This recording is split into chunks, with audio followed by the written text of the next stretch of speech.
Достор, азыр биз алтынга кыскача анализ кылып коебуз. Эгер точка входа болсо, биз бул жактан киребиз. Мен азыр мына гана ачып атам графикти. Азыр эртең менен саат 9 болоюн деп калды, 6 февраль. Мына бул бир күндүк график, мына биз көрүп атабыз, мына бүгүнкү свечанын бир күндүк да, бул свечанын мындай формасы да, фитили узун, денеси кичинекей, то есть бычья свеча да, бул покупательдердин күчтүүлүгүн көрсөтүп атат, жашыл свеча. Эми мына биз общий трендти көрдүк буга чейин да, мен мурунку видеодо да, мына общий тренд глобальный эле болуп атат. Эми давайте көрөбүз, могул 4 сааттыктан өтүп, эми 4 сааттыкка, 4 сааттыкта биз бул тоже подтверждение мына көрүп атабыз, уже мына кичинеден бир аз восстановление болуп атат, кечээки түшүүдөн кийин. Мына бул жакта доджи деп коет, ушундай узун куйруктуу, денеси жок свеча, доджи бул да мындай астынан узун фитиль болгондуктан бул да көрсөтүп атат, букалардын күчтүүлүгүн, то есть покупательдердин мындай эмесин, мындай басымдуулугун да. Так, эми мына 4 сааттык свеча болсо, бул эртең менен саат 8де ачылган. Бул болсо мындай полнотелый или зеленый свеча болуп атат. Бул да тоже подтверждение бизге, что покупательдер күчтүү. Андан сырткары мына бир күндүктүү 4 сааттык мына таймфреймде да биздики мына көрүнүп атат, бул жактан жакшы откуп болгон, жакшы реакция. Мына бул жактагы бул свеча мына узун фитиль менен, узун куйругу менен бул жактагы бүт эмелердин баарын снимать этип салды. Ликвидность деп коет. Ликвидность деген бул мына могул жердеги жайнаган покупательдердин, то есть өйдө өсөт деп булар кирип алган сделкалардын астына бuyакта толтура стоп-лоссторду коюшкан да, ушундай функция да, лимит, то есть убытков кылган функция. Ушул стоп-лоссторду чогулткандан кийин бул жакта чоң сразу автоматически крупный киттер да, фонддор, банктар закуп кылышты дагы, и бааны өйдөгө ушундай инерция менен өйдөгө көтөрүштү да. Мына эми биз көрүп атабыз, ушул жакта бааны удерживать этип, андан түшпөй жакшы реакция откуп болду да. И бул жактан коррекция болуп, кечээ күнү кайра бул жактан биз жакшы мындай реакция покупателей көрдүк. Мына бааны удержать этишти, покупательдер өзүнүн покупкалары менен алар бааны түшүрбөй коюшту да. Эми биз азыр мына аракет көрүп атабыз өйдөгө. Так, 1 сааттыкка өтүп туруп, кайра бул жактан деле подтверждение алып атабыз, в принципе, да, что вот это вчерашнее у нас падение, ну, вот здесь вот у нас сегодня уже пошталды восстановление, да, 3 подряд свеча бычыйлар чыгып атат. Так, 30 мүнөттүктү можем пропустить, 15 минут алга өтүп туруп.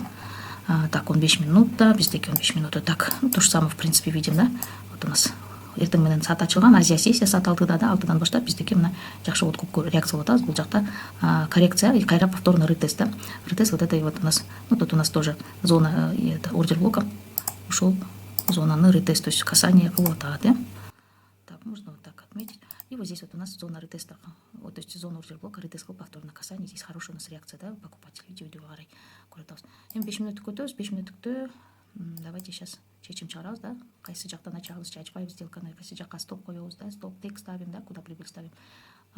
И вообще обсудим, да, какой здесь у нас сетап, да, торговый, башкача айтканда торговая ситуация. Так, бул жактан мына 5 мүнөттүктөн биз көрдүк откуп, да, как 15 мүнөттүктө көрсөтүлгөн жанагы зона ордер блоктон реакцияны. Эми биз мына бул жактан, в принципе, на трендовая линия эгер чечсек, мен көрүп атам, ушул трендовая линиядан уже отбитие болуп, то есть отскок болуп атат, ушул жактан жакшы реакция достаточно көрүп атабыз. В принципе, сделкага бай сделка, да, то есть өйдө өсөт деген ача тургандай ситуация бар экен. Анда давайте измерим. Длинная позиция, мондай инструмент бар. Бул өйдөгө өсөт деген инструмент. Бул инструменттин жардамы менен биз соотношение риска к прибыли, мына соотношение риск прибыли өлчөй алабыз, да. Көз менен деле мейлеп койсо болот, бирок бул точнее болот, да. Мисалы, биз бул жерден кире турган болсок, мына прямо азыр, да, по рынку, допустим. То есть цена у нас сейчас 4818 стопту болсо, биз кичине безопасныйраак, өтө жакын могул жакка койбойбуз. Кичине бирок алысыраак болуп калат бир аз стоп. Мисалы, могул могул фитилдердин артынан коюп койсок, 4790, цена входа 4817, да. Кичине стопу алыс болуп калат экен. Бирок соотношенияны анда биз минимум 2-3 к 1, биякта почти 3 к 1 болуп калыптыр. Так, давайте, ну, примерно биздин ближайший цель мына могул жактагы ликвидностьти көрүп атам. Негизи мына могул жакта ликвидность бар. Буга чейин да барышы мүмкүн. И буга чейин да мүмкүн барышы мүмкүн, да.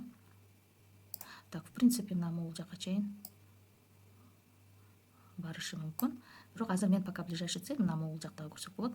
Могул жакта да тоже самый ближайший мына могул бар, да, цель. Мына могул жакта ликвидность, в принципе, да.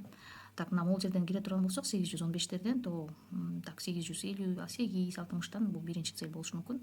И экинчи цель мына 873. Андан кийинки уже тейк, то есть прибыль билбейм, 900-терге барбай, пока аны көрө жатарбыз. Но вероятность хорошая, что ал жакка барат. Анткени биз мына түндөн баштап, да, саат 5-те ачылдыбы, то есть Азия сессиядан баштап биз көрүп атабыз жакшы откуптар, реакция, и плюс еще трендовая линия тоже подтверждение берет, да. Бул давайте тогда сделканы азыр сигнал каналыма берем. Сигнал каналга ал жакта менин окуучуларым да отурат. Алар мисалы убактысы жок иштегенге ой, окуганга трейдингкечи, они просто готовый сигнал алышат. А готовый сигнал это просто готовый там эме берем, жазуу түрүндө бул жактан киргиле, мынча баадан анан стоп-лосс бул жака койгула, тек бул жака койгула деп ошондой готовый сигнал берем, да. Это у кого нет времени учиться, и либо желания нет учиться, просто хотят только зарабатывать. Так, кстати, если интересный сигнальный канал ошол боюнча жазсаңар болот. Тогда анда ушул соотношение риск-прибыль, в принципе, аябай жакшы, 3,5 к 1, да. То есть башкача айтканда соотношение 3 к 1, 2 к 1 деген бул стоп-лосс, то есть потенциальный убыток, эгер базар тескери кетип калса, биздики минимум 2 эсе, 3 эсе азыраак болуш керек, чем прибыль.